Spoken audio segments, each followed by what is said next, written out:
ವೇದಿಕೆಯಲ್ಲಿರುವ ಎಲ್ಲ ಹಿರಿಯರಿಗೂ ನನ್ನ ನಮಸ್ಕಾರ. ಎದುರಿಗಿರತಕ್ಕಂಥ ಎಲ್ಲ ಅನೇಕ ಗಣ್ಯರಿದ್ದಾರೆ, ಅವರೆಲ್ಲರಿಗೂ ಕೂಡ ನನ್ನ ನಮಸ್ಕಾರವನ್ನು ತಿಳಿಸುತ್ತಾ, ಗುರುಗಳಿಂದ ಕಲಿತಿದ್ದು ಅಂತ ಹೇಳೋದು ಕಷ್ಟ, ಈಗಾಗಲೇ ಹೇಳಿದ್ದಾರೆ. ಯಾಕೆಂದರೆ ಅವರು ಕಲಿಸಿದ್ದಾರೆ, ನಮಗೆ ಎಷ್ಟು ಅದು ತಿಳಿದಿದೋ ಗೊತ್ತಾಗೋದಿಲ್ಲ. ಯಾಕೆಂದರೆ ಅವ್ರು ಏನು ಅಂತ ಗೊತ್ತಾದರೆ ನಮಗೆ ಎಷ್ಟು ಬಂದಿದೆ ಅನ್ನೋದು ಗೊತ್ತಾಗುತ್ತೆ. ಅದು ಇಮ್ಮೆಷರಬಲ್. ಆದರೂ ಒಂದು ಕರ್ತವ್ಯ ಗುರುಗಳೇ ಹೇಳ್ತಾ ಇದ್ದರು. ಐತ್ರೇಯ ಉಪನಿಷತ್ತಿನಲ್ಲಿ ಒಂದು ಮಾತು ಬರುತ್ತೆ, ಯಾರಿಗೆ ಪಾಠ ಹೇಳಬೇಕು, ಯಾರ್ಯಾರಿಗೂ ಹೇಳಬೇಡ, ಯಾರು ಪಾಠವನ್ನು ಕೇಳಿ ಮುಂದೊಂದು ದಿನ ಪಾಠವನ್ನು ಹೇಳಬಲ್ಲನೋ ಅಂಥವರಿಗೆ ಪಾಠ ಹೇಳು ಅನ್ನೋ ಒಂದು ಮಾತು ಬರುತ್ತೆ.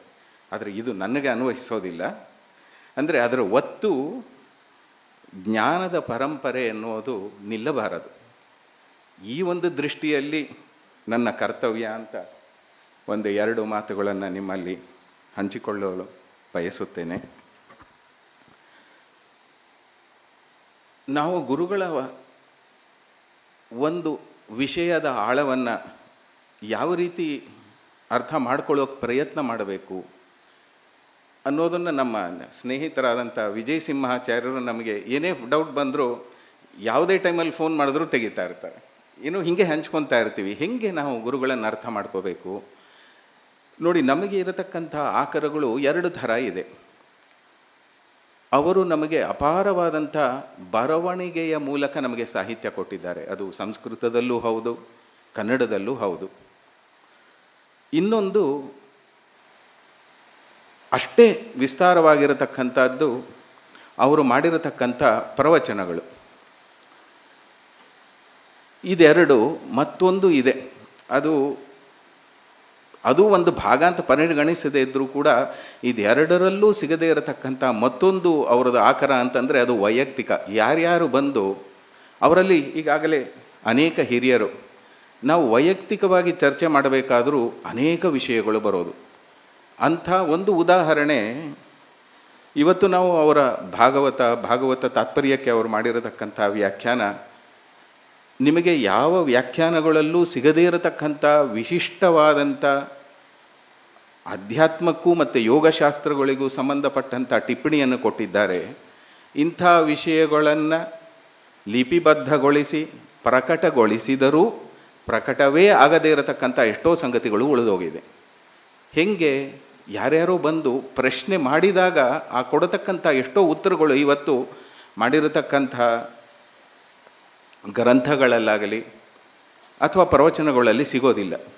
ಇದೆಲ್ಲವನ್ನೂ ಸಮ್ಮೇಳನಿಸಿದರೆ ಒಂದು ವಿಷಯದ ಬಗ್ಗೆ ಅವರು ಎಷ್ಟು ಆಳ ಇತ್ತು ಅನ್ನೋದು ನಮಗೆ ಆವಾಗ ಒಂದು ಚೂರು ಅದರ ಸಂವೇದನೆ ಗೊತ್ತಾಗತ್ತೆ.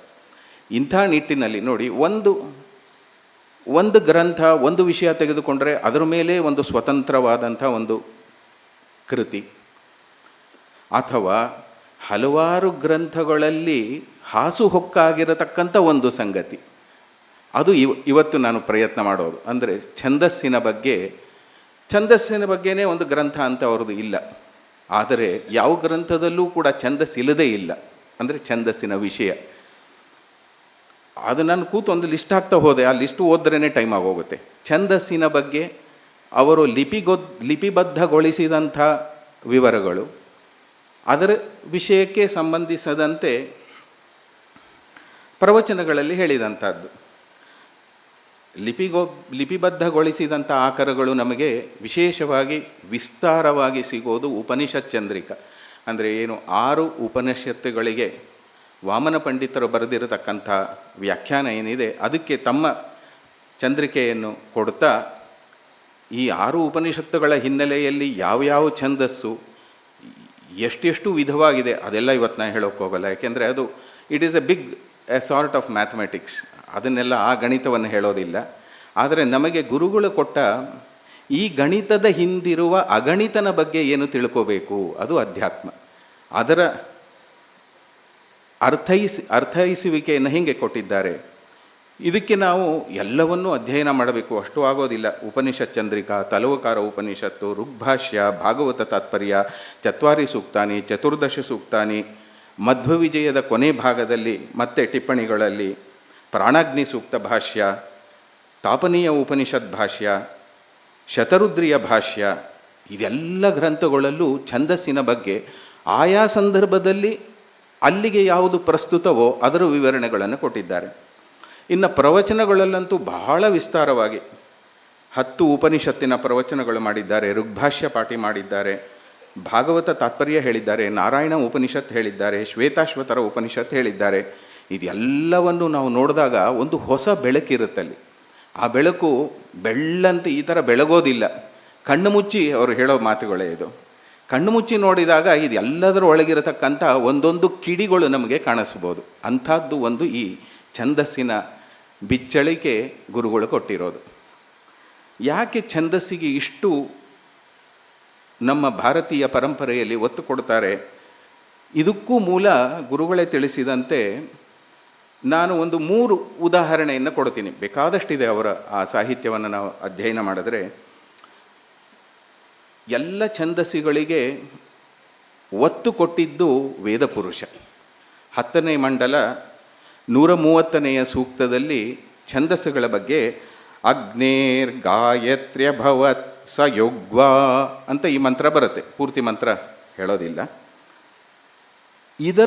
ಇದು ಮೇಲ್ನೋಟಕ್ಕೆ ಇದು ನೋಡಿದ್ರೆ ಏನೂ ಅರ್ಥ ಆಗೋದಿಲ್ಲ. ಇದನ್ನು ಗುರುಗಳೇ ತಮ್ಮ ಉಪನಿಷತ್ ಚಂದ್ರಿಕೆಯ ಕೊನೆಯ ಭಾಗದಲ್ಲಿ ಸುಮಾರು ಅದರ ಅರ್ಥ ಸಹಿತ ಪ್ರತಿ ಪದಕ್ಕೂ ಬಿಡಿಸಿ ಅದರ ಅರ್ಥ ಕೊಟ್ಟಿದ್ದಾರೆ.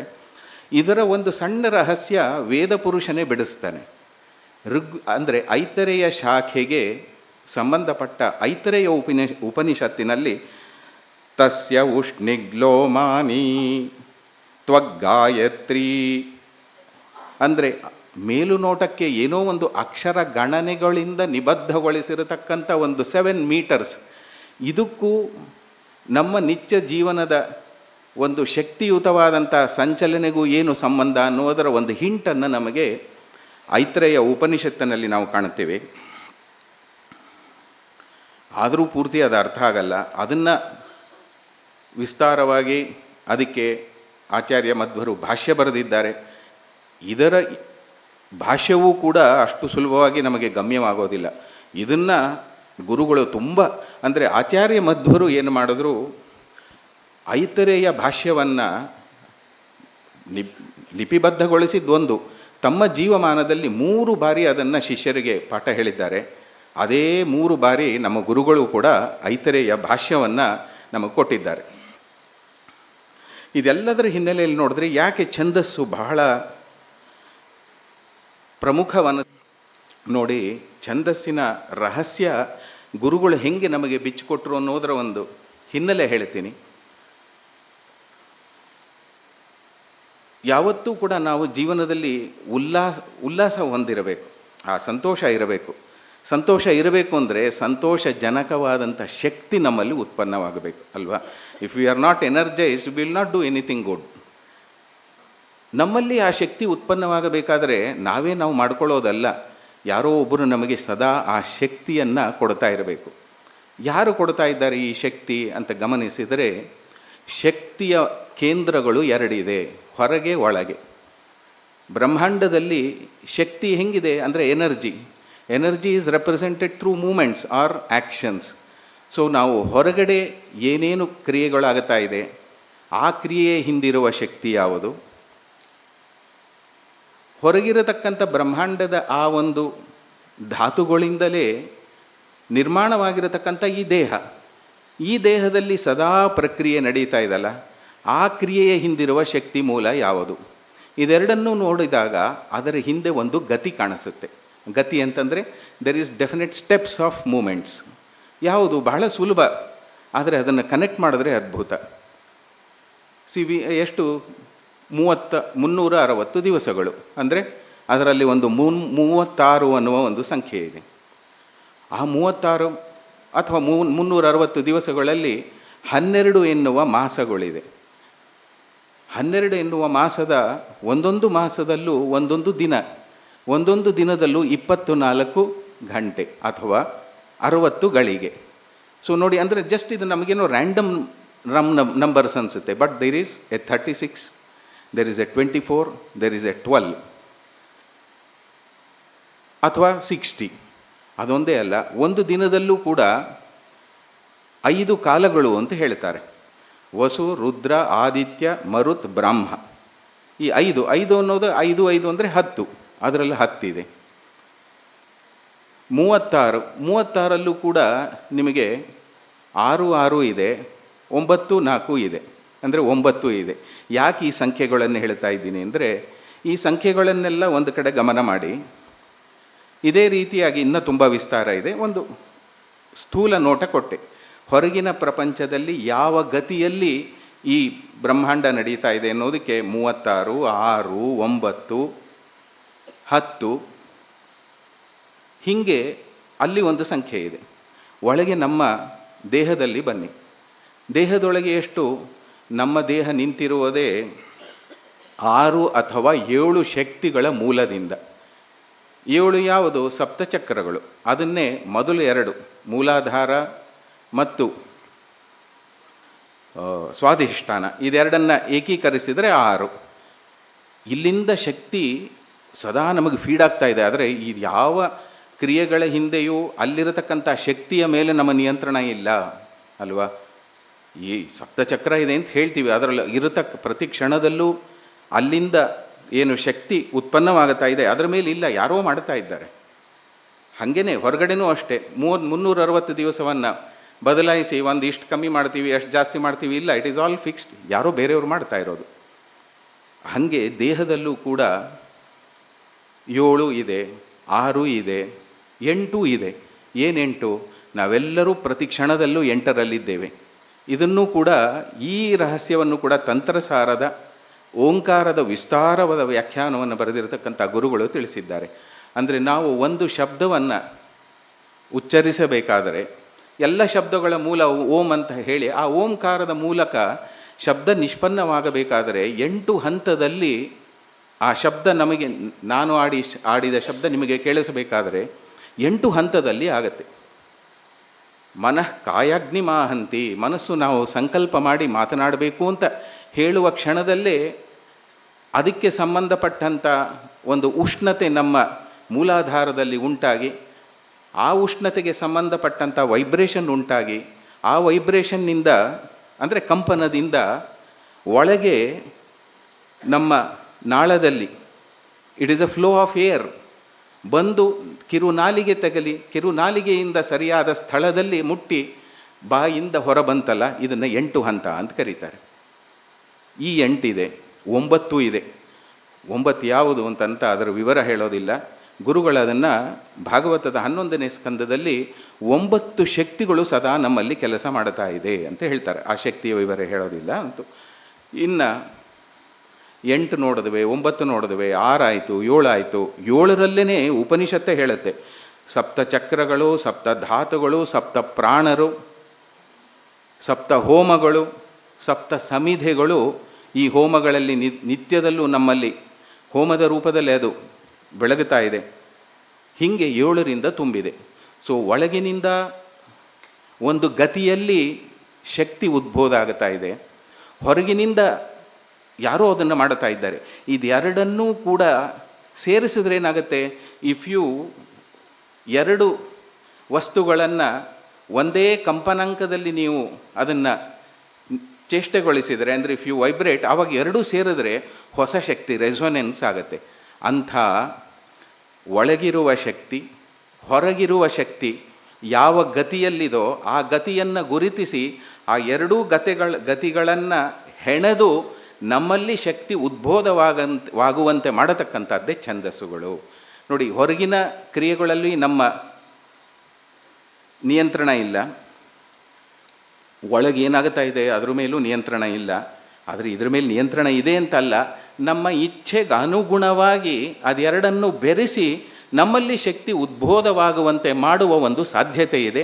ಆ ಸಾಧ್ಯತೆಯನ್ನೇ ಛಂದಸ್ಸು ಮಾಡಿಕೊಡುತ್ತೆ. ಹೆಂಗೆ ಮಾಡುತ್ತೆ? ಹೊರಗೆ ಏನು ಗತಿ ಇದೆ, ಒಳಗೇನು ಗತಿ ಇದೆ? 6ರಿಂದ 12 ಅಲ್ವಾ? 6ರಿಂದ 12ರಲ್ಲೇ ಅಂದರೆ ಒಂದು ಕಿರು ಪರಿಚಯ ಮಾಡಿಕೊಟ್ಟೆ.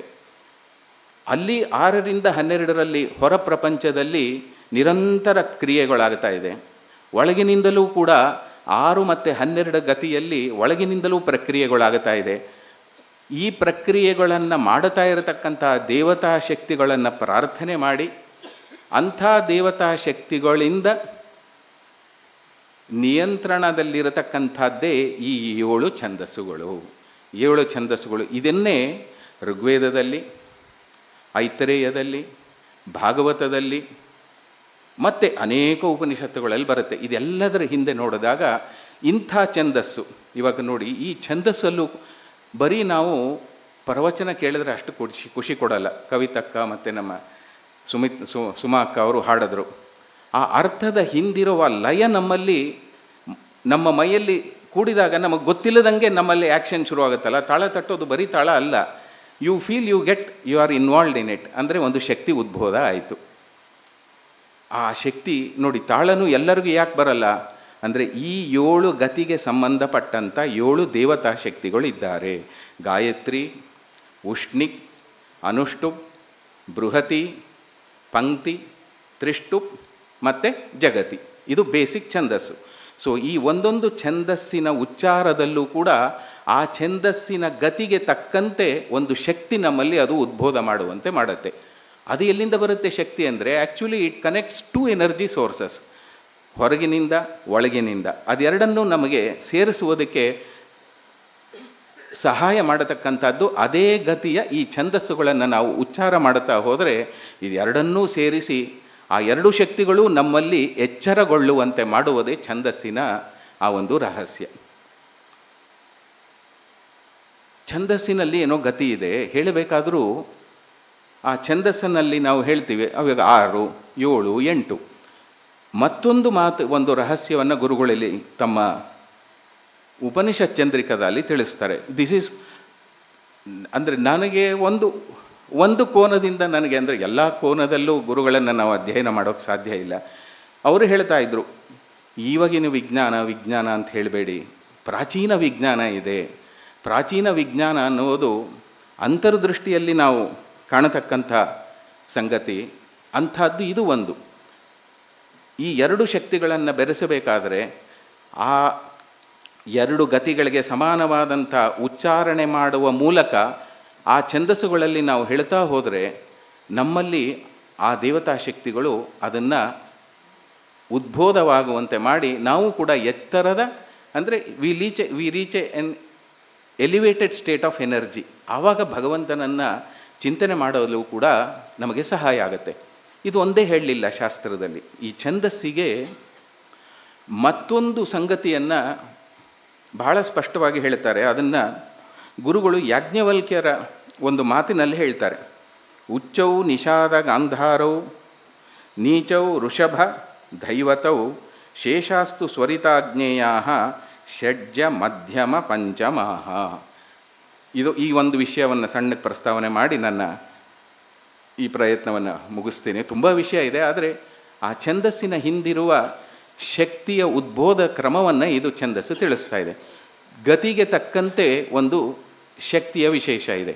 ಇದನ್ನು ಇವತ್ತಿನ ಸ್ವಲ್ಪ ನಾನು ಅನಿವಾರ್ಯವಾಗಿ ಆಂಗ್ಲ ಭಾಷೆಯನ್ನು ಬಳಸೋದಾದರೆ, energy is directly proportional to frequency square of the frequency.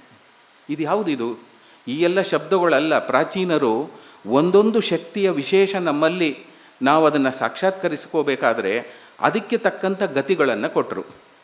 ಆ ಗತಿಗಳನ್ನು ಕೂಡ ಹೆಂಗೋ ಉಚ್ಚಾರಣೆ ಮಾಡೋದಲ್ಲ. ಅದಕ್ಕೇನು ಹೇಳಿದ್ರು? ಈ ಒಂದು ಸಪ್ತ ಛಂದಸ್ಸುಗಳಿಗೆ ಸಂಬಂಧಪಟ್ಟಂಥ ಸಪ್ತ ಸ್ವರಗಳು ಇದೆ ಅಲ್ರಿ. ಸಪ್ತಸ್ವರದಲ್ಲಿ ಗತಿಯಲ್ಲಿಂದ ಬರಬೇಕು ನೋಡಿ. ಅದರಲ್ಲೂ ಒಂದು ಫಿಸಿಕಲ್ ಬೀಟ್ಸ್, ತಾಳ, ಹಾಡುವ ಧ್ವನಿಯಲ್ಲಿ ಏನು ಬೀಟ್ಸ್ ಇದೆ ಅಂದರೆ ದಟ್ ಈಸ್ ದ ಫ್ರೀಕ್ವೆನ್ಸಿ ಅಲ್ವಾ. ಷಡ್ಜ ಅಂದರೆ ಇದು ಒಂದು ದೊಡ್ಡ ಪ್ರಪಂಚ. ನಮ್ಮ ಅವ್ರಿಗೆ ಗೊತ್ತಿದೆ ಅದು. ಷಡ್ಜದಲ್ಲಿ ನಾವು ಶುರು ಮಾಡಿದ್ರೆ ನಮ್ಮ ಕಂಠಕ್ಕೆ ಸರಿ ಹೊಂದುವಂಥ ಧ್ವನಿ, ಆ ಧ್ವನಿ ಹೊರಹೊಮ್ಮಬೇಕಾದ್ರೆ ಆ ಧ್ವನಿಯ ಹಿಂದೆ ಒಂದು ಮೂಲ ಕಂಪನಾಂಕ ಫ್ರೀಕ್ವೆನ್ಸಿ ಇದೆ. ಆ ಮುಂದೆ ಷಡ್ಜದಿಂದ ಋಷಭ ಗಾಂಧಾರ ಎಲ್ಲ ಹೋಗಬೇಕಾದ್ರೆ ಪಾಶ್ಚಿಮಾತ್ಯ ಸಂಗೀತದಂತೆ ಅಲ್ಲ, ನಮ್ಮಲ್ಲಿ ಪ್ರತಿಯೊಂದು ಸ್ವರವೂ ಇನ್ನೊಂದು ಸ್ವರಕ್ಕೆ ರಿಲೇಟ್ ಆಗಿದೆ, ಬಿಕಾಸ್ ದೇ ಆರ್ ಹಾರ್ಮೋನಿಕ್ಸ್. ಅಂದರೆ ಎರಡು ಸ್ವರದ ಮಧ್ಯೆ ಇರತಕ್ಕಂಥ ವ್ಯತ್ಯಾಸ ಅದು ಯಾವುದೋ ಇರ್ರ್ಯಾಷನಲ್ ನಂಬರ್ ಅಲ್ಲ, it is A ratio of 2 integers. ಹಾಗಾಗಿ ಒಬ್ಬರು ಪಂಚಮದಲ್ಲಿ ಹಾಡ್ಬೋದು, ಮತ್ತೊಬ್ಬರು ಷಡ್ಜದಲ್ಲಿ ಹಾಡ್ಬೋದು, ಮತ್ತೊಬ್ಬರು ತಾರಷಡ್ಜದಲ್ಲಿ ಹಾಡ್ಬೋದು, ಅಥವಾ ಒಂದು ನಿರ್ದಿಷ್ಟವಾದ ದೈವತವೋ ಅಥವಾ ಮಧ್ಯಮ ಶ್ರುತಿಯಲ್ಲಿ ಹಾಡಿದ್ರೂ ಒಬ್ರಿಗೊಬ್ಬರು ಕೂಡ್ಕೋಬೋದು. ಇದು ಕೇವಲ ಭಾರತೀಯ ಸಂಗೀತದಲ್ಲಿ ಮಾತ್ರ ಸಾಧ್ಯ. ಯಾಕೆ ಅಂತಂದರೆ ಈ ಒಂದೊಂದು ಸ್ವರವೂ ಕೂಡ ಯಾವ ನಮ್ಮ ಮೀಟರ್ ಅಥವಾ ನಾವೇನು ಈ ಛಂದಸ್ಸು ಅಂತೀವಿ ಅದಕ್ಕೆ ಸಂಬಂಧಪಟ್ಟಿದೆ. ಛಂದಸ್ಸು ಅಷ್ಟೇ. ಗಾಯತ್ರಿಯನ್ನು ನೀವು ಹೇಳ್ತಾ ಇದ್ದರೂ ಇನ್ನೊಂದು ಛಂದಸ್ಸನ್ನು ಅದರ ಜೋಡಣೆಯ ಒಂದು ವ್ಯತ್ಯಾಸ ಮಾಡಿದ್ರೆ ಇನ್ನೊಂದು ಛಂದಸ್ಸಾಗುತ್ತೆ. ವಿಶೇಷವಾಗಿ ಅದನ್ನು ಬೃಹತೀಕರಣ ಅಂತ ಮಾಡ್ತಾರೆ. ಅಂದರೆ 7 ಛಂದಸ್ಸುಗಳನ್ನು ಕೂಡ ಒಂದು ಛಂದಸ್ಸನ್ನು ಮತ್ತೊಂದು ಛಂದಸ್ಸಾಗಿ ನೀವು ಪರಿವರ್ತಿಸಬಹುದು. ಅದೇ ರೀತಿಯಾಗಿ ಸ್ವರಗಳಲ್ಲೂ ಅಷ್ಟೇ. ಒಬ್ಬರು ಒಂದು ಸ್ವರದಲ್ಲಿ ಹಾಡ್ತಾ ಇದ್ದರೆ ಮತ್ತೊಬ್ಬರು ಇನ್ನೊಂದು ಸ್ವರದಲ್ಲಿ ಹಾಡಿದ್ರು ಅದು it can match, because they are harmonics. ಸರಿ, ಇದೆಲ್ಲ ಈ ವಿಷಯ ಆಯಿತು. ಇದರಲ್ಲೂ ಹೆಂಗೆ ಎನರ್ಜಿ ಇದೆ ಅಂದರೆ ನೋಡಿ, energy is proportional to not only frequency square but also amplitude. ಅಂದರೆ ನಾವು ಏರು ಧ್ವನಿ, ಸಣ್ಣ ಧ್ವನಿ ಹಾಡ್ತೀವಲ್ಲ, ಇದೆಲ್ಲವೂ ಕೂಡ ಒಂದು ಮಂತ್ರದಲ್ಲಿ ಅಡಗಿದೆ. ಒಂದು ಮಂತ್ರ ಅಂದರೆ ಒಂದು ಛಂದಸ್ಸು. ಆ ಛಂದಸ್ಸು ಕೂಡ ಯಾವ ಧ್ವನಿ ಅಂದರೆ ಆ ಧ್ವನಿಗೆ ಸಂಬಂಧಪಟ್ಟ ಸ್ವರ ಯಾವುದು, ಈ ಷಡ್ಜ ಸ್ವರಗಳನ್ನು ಹೇಳ್ತಾರೆ. ಇದನ್ನು ಈ ಛಂದಸ್ಸಿನಲ್ಲಿರತಕ್ಕಂಥ ಅಂದರೆ ಛಂದಸ್ಸನ್ನು ಆ ಗತಿಯಲ್ಲಿ ಉಚ್ಚಾರ ಮಾಡತಕ್ಕಂಥ ಒಂದು ಸಾಮರ್ಥ್ಯ, ಇದು ಚೆನ್ನಾಗಿ ನನಗೆ ಅರ್ಥ ಆಗಿದೆ. ಯಾಕೆ ಅಂತಂದರೆ ಎಷ್ಟೋ ಸಂಗೀತ ಅಭ್ಯಾಸ ಮಾಡಿದ್ರು ಇವತ್ತಿಗೂ ನನಗೆ ತಾಳ ಕೂಡಿಲ್ಲ. ಯಾಕೆ ಅಂದರೆ ಆಯಾ ಛಂದಸ್ಸಿನ ಅಭಿಮಾನಿ ದೇವತೆಗಳು ಪೂರ್ತಿ ಒಲದಿಲ್ಲ, ಅದು ಎಲ್ಲರಿಗೂ ಒಲಿಯೋದಿಲ್ಲ. ಛಂದಸ್ಸಿಗೆ ಸಂಬಂಧಪಟ್ಟಂಥ ಗತಿಯಲ್ಲೂ ಒಂದು ಶಕ್ತಿ ಇದೆ. ಅದಕ್ಕೆ ಸಂಬಂಧಪಟ್ಟಂಥ ಒಂದು ಸ್ವರದ ಫ್ರೀಕ್ವೆನ್ಸಿಯನ್ನು ಕೂಡ ಹೇಳ್ತಾರೆ, ಅಂದರೆ ಕಂಪನಾಂಕ. ಸೊ ಅದಕ್ಕೆ ಸಪ್ತಸ್ವರಗಳು. ಸೊ ಇದನ್ನು ಕೂಡ ವೇದದಲ್ಲಿ ಯಾವ ಛಂದಸ್ಸಿನನ್ನು ಯಾವ ಸ್ವರದಲ್ಲೇ ಹಾಡಬೇಕು, ಆ ಛಂದಸ್ಸಿಗೆ ಸಂಬಂಧಪಟ್ಟ ಆ ಸ್ವರದಲ್ಲಿ ನಮ್ಮಲ್ಲಿ ಧ್ವನಿ ಉತ್ಪನ್ನವಾಗಬೇಕಾದರೆ ಅದರ ಹಿಂದೆ 7 ಶಕ್ತಿಗಳಿದೆ. ಇದೇ ಛಂದಸ್ಸಿನ ಒಳಗಿರುವ ದೇವತಾ ಶಕ್ತಿಯ ಬಿಚ್ಚಳಿಕೆಯ ಪ್ರಯತ್ನ. ಯಾವುದದು ಅದನ್ನು ಹೇಳ್ತಾರೆ. 7 ಛಂದಸ್ಸುಗಳಿಗೆ ಆ ಛಂದಸ್ಸಿನಲ್ಲಿ ಪ್ರವೇಶ ಮಾಡಿ ನಮಗೆ ಉಚ್ಚಾರ ಆಗುವಂತೆ ಸಹಾಯಕ ಮಾಡತಕ್ಕಂಥ ದೇವತೆಗಳ ಹೆಸರು ಹೇಳೋದಿಲ್ಲ, ದೇವತೆಗಳ ಪತ್ನಿಯರ ಹೆಸರನ್ನು ಮೊದಲು ಹೇಳ್ತಾರೆ. ಯಾಕೆ ಅಂದರೆ ಯಾವುದೇ ವಿದ್ಯೆಯಲ್ಲಿ ಪ್ರವೇಶ ಮಾಡಬೇಕಾದ್ರೆ ಅಪ್ಪಂದ ಕೆಲಸ ಇಲ್ಲಂತ, ಅಮ್ಮನದೇ ಕೆಲಸ. ಹಾಗೆ 7 ಛಂದಸ್ಸುಗಳಿಗೂ ಕೂಡ ಅಗ್ನಿಯ ಪತ್ನಿ, ಹೀಗೆ ಅದೆಲ್ಲ ಇನ್ನು ಹೇಳ್ತಾ ಹೋಗೋದಿಲ್ಲ. ಇಷ್ಟು 7 ದೇವತಾ ಶಕ್ತಿಗಳ ಪತ್ನಿಯರಿದ್ದಾರೆ.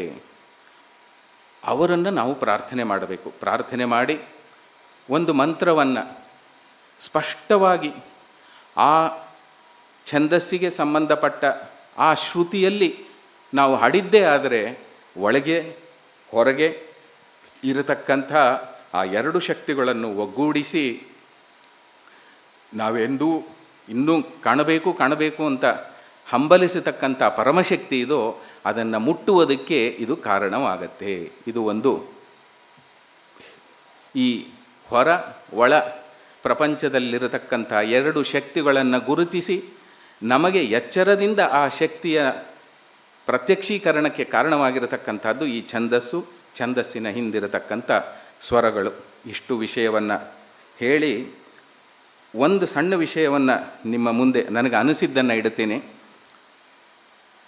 ಅದರಲ್ಲಿ ಏನಾದರೂ ಸರಿ ಇದ್ದರೆ ನೀವು ಸ್ವೀಕರಿಸಿ, ಇಲ್ಲದೇ ಇದ್ದರೆ ಅದನ್ನು ಮುಂದುವರಿಸೋದಾದರೂ ಕೂಡ ನನಗೆ ತಿಳಿಸಿ. ಈ ನನಗನಿಸಿದ್ದು ನೋಡಿ, 7 ಛಂದಸ್ಸುಗಳಿಗೆ 7 ಸ್ವರ ಹೇಳಿದ್ದಾರೆ. ಸರಿ, ಈ 7 ಛಂದಸ್ಸಿಗೆ 7 ಸ್ವರ ಹೇಳಿದ್ರೂ 7 ಸ್ವರ ಇಲ್ಲ. ಇದು ಸಂಗೀತ ಪ್ರವೇಶ ಮಾಡಿದವ್ರಿಗೆ ಗೊತ್ತಿದೆ. 7 ಸ್ವರಗಳು ಅನ್ನೋದು 22 ಶ್ರುತಿಗಳ ಮಧ್ಯದಲ್ಲಿ ಹಂಚಿರುವಂಥದ್ದು. ಇವಾಗ ಗಾಯತ್ರಿ, ಉಷ್ಣಿಕ್ ಛಂದಸ್ಸಿಗೆ ಋಷಭ. ಸರಿ, ಉಷ್ಣಿಕ್ ಛಂದಸ್ಸಿನ ಒಂದು ಮಂತ್ರವನ್ನು ಋಷಭ ಸ್ವರದಲ್ಲಿ ನಾವು ಹಾಡಬೇಕು ಅಂದರೆ ಯಾವ ಋಷಭ? ಈ ಕಡೆ ಕೋಮಲ್ ಋಷಭನೋ, ಶುದ್ಧ ಋಷಭನೋ, ಚತುಶ್ರುತಿ ಋಷಭನೋ, ಷಟ್ಶ್ರುತಿ ಋಷಭ, ಯಾವುದು ಹೇಳಬೇಕು? ಇದಕ್ಕೆ ನೇರ ಉತ್ತರ ಗೊತ್ತಾಗೋದಿಲ್ಲ. ನನಗನಿಸಿದ್ದು 7 ಛಂದಸ್ಸುಗಳಿದೆ. ಆ 7 ಛಂದಸ್ಸಿನಲ್ಲೂ ಕೂಡ 3 ವಿಧಾನ ಇದೆ. ಒಂದೇ ಛಂದಸ್ಸು, ಒಂದು ಮಧ್ಯಗತಿ. ಕೆಲವು ಬಾರಿ ಆ ಛಂದಸ್ಸಿನಲ್ಲಿ 2 ಅಕ್ಷರ 1 ಅಕ್ಷರ ನ್ಯೂನ ಇರಬಹುದು, 2 ಅಕ್ಷರ 1 ಅಕ್ಷರ ಹೆಚ್ಚು ಇರಬಹುದು. ಅದಕ್ಕೊಂದು ಹೆಸರು ಕೊಟ್ಟಿದ್ದಾರೆ. ಸೊ ಒಂದು ಛಂದಸ್ಸಿನಲ್ಲಿ ಈ 3 ವಿಧಾನ, ಕಮ್ಮಿ ಅಕ್ಷರ, ಹೆಚ್ಚು ಅಕ್ಷರ, ಸಮ ಇಟ್ಕೊಂಡ್ರೆ 21, ಒಂದು ಹಂತಕ್ಕೆ 21 ಛಂದಸ್ಸುಗಳು ನಾವು ಕಾಣಬಹುದು. ಇದನ್ನು ನೋಡಿದಾಗ ಗೊತ್ತಾಗುತ್ತೆ. ಹಾಗಂದರೆ ಹೆಚ್ಚು ಕಮ್ಮಿ ಇದ್ದಂತೆ ನೋಡಿ ಸ್ವರಗಳಲ್ಲಿ ಸ್ವಲ್ಪ ಹಿಂದೆ ಮುಂದೆ ಮಾಡಬಹುದಾ? ಯಾವುದು? ಸಪ್ತ ಸ್ವರಗಳಲ್ಲಿ ಹಂಚಿ ಹೋಗಿರತಕ್ಕಂಥದ್ದು ಇವತ್ತು 22 ಶ್ರುತಿಗಳನ್ನು ಪೂರ್ತಿ ಅದು ಚಾಲ್ತಿಯಲ್ಲಿ ಇಲ್ಲ ಅಂತ ಹೇಳೋದು ಒಂದು ಮಾತು. ಆದರೂ 21 ಛಂದಸ್ಸುಗಳು, 22 ಶ್ರುತಿಗಳು. ಇದು 21, 22 ಸ್ವಲ್ಪ ಒಂದು ಮಿಸ್ ಆಗುತ್ತಲ್ಲ, ಇದಕ್ಕಿಷ್ಟು ಮಾಡಬಹುದು. 21 ಇಟ್ಕೊಳ್ಳಿ, ಅಂದರೆ 21 ಬಗೆಯ ಛಂದಸ್ಸುಗಳು. 22 ಶ್ರುತಿಗಳಲ್ಲಿ 21 ಶ್ರುತಿವರೆಗೂ ನೀವು ಕೂಡಿಸ್ಕೊಂಡು ಹೋಗಿ ಕೊನೆಗೇನು ಮಾಡಬಹುದು ಅಂದರೆ, ಕಮ್ಮಿ ಜಾಸ್ತಿ ಇತ್ತಲ್ಲ, ಅದರಲ್ಲಿ ಒಂದು ಭಾಗದಲ್ಲಿ ಕಮ್ಮಿ 2 ಅಥವಾ 1 ಇರೋದನ್ನು ಎರಡನ್ನು ಬಿಡಿಸಿ ಬೇರೆ 2 ಶ್ರುತಿಗಳಿಗೆ ಸೇರಿಸಿ, ಅಲ್ಲಿಗೆ 22 ಕಂಪ್ಲೀಟ್ ಆಗುತ್ತೆ. ಅಥವಾ ಜಾಸ್ತಿ ಇರೋದರಲ್ಲಿ 2 ಬಿಡಿಸಿ, ಅಲ್ಲಿಗೆ 22 ಆಗುತ್ತೆ. ಇದು ಯಾವ ಶ್ರುತಿಗೆ ಮಾಡ್ಬೋದು? ಯಾವುದಾದ್ರೂ ಸರಿ. ಈ 7 ಸ್ವರಗಳಲ್ಲಿ ಅಡಗಿರತಕ್ಕಂಥ 22 ಶ್ರುತಿಗಳಲ್ಲಿ 21 ಛಂದಸ್ಸಿನಲ್ಲಿ ಆ 21 ಛಂದಸ್ಸಿನ ವಿವರಗಳಲ್ಲಿ ಹೆಚ್ಚಿರುವ ಕಡೆ ಬೇಕಾದ್ರೆ ಬಿಡಿಸಿ 2 ಆಗಿ. ಅಂದರೆ 2 ಅಕ್ಷರಗಳು ಜಾಸ್ತಿ, 1 ಅಕ್ಷರ ಜಾಸ್ತಿ ಇದ್ದರೆ ಅದನ್ನು ಬಿಡಿಸಿ 1ಕ್ಕೆ 22ನೇ ಶ್ರುತಿಗೆ ಕೂಡಿಸಿ. ಎಲ್ಲಾದರೂ ಈ 7 ಸ್ವರಗಳಲ್ಲಿ ಎಲ್ಲಾದರೂ ಹಿಂಗೆ ಬಿಡಿಸಿದ್ರೆ ಆವಾಗ ನಿಮಗೆ ಈ ಇಡೀ 21 ಛಂದಸ್ಸಿನಗಳನ್ನು 22 ಶ್ರುತಿಗಳಲ್ಲಿ ಹಾಡಬಹುದು. ಅಂದರೆ ಆ 22 ಶ್ರುತಿಗಳಿಗೆ ನಿಯಂತ್ರಣ ಮಾಡತಕ್ಕಂಥ ದೇವತಾ ಶಕ್ತಿಗಳು ನಮ್ಮಲ್ಲಿ ಆವಾಗ ನಮಗೆ ಸಹಾಯ ಮಾಡುತ್ತಾರೆ. ಅದನ್ನೂ ಕೂಡ ಯಾರು ಮಾಡ್ತಾರೆ ಅಂದರೆ ಆ ಭಗವಂತ ನಿಂತು ಹೊರಗೆ ಒಳಗಿರತಕ್ಕಂಥ ಈ ಶಕ್ತಿಯನ್ನು 21 ವಿಧವಾದಂಥ ಛಂದಸ್ಸಿನಗಳ ಮೂಲಕ 22 ಶ್ರುತಿಗಳಲ್ಲಿ ನಾವು ಟ್ಯೂನ್ ಆಗಿದ್ದೇ ಆದರೆ, ನಾವಾಗೋದಿಲ್ಲ, ನಮ್ಮನ್ನು ಅದರಲ್ಲಿ ಪ್ರವೇಶ ಮಾಡಿಸುವಂತೆ ಮಾಡಲಿ ಅಂತ ಹೇಳ್ತಾ ಒಂದು 5 ನಿಮಿಷ ಹೆಚ್ಚಿಗೆ ತಗೊಂಡೆ ಅನಿಸುತ್ತೆ. ದಯವಿಟ್ಟು ಕ್ಷಮಿಸಿ, ನನ್ನ ಮಾತನ್ನು ಮುಗಿಸ್ತೀನಿ.